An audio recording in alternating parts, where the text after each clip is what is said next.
एक जंगल के पास एक पेड़ पर बंदर रहता था। उस पेड़ के नीचे एक नदी में मगरमच्छ रहता था। बंदर रोज उसे मित्रता में मीठा फल देता।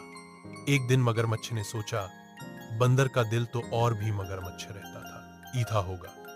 उसने बंदर को अपने घर बुलाया, लेकिन रास्ते में बंदर को उसकी चाल का पता चल गया। बंदर ने चालाकी से कहा, मेरा दिल तो पेड़ पर ही रह गया। मगरमच्छ ने उसे वापस ले जाने लगा। हाँ, बंदर तुरंत पेड़ पर चढ़ गया और अपनी जान बचाई। सीख: बुद्धिमानी से मुश्किल समय में बचा जा सकता है।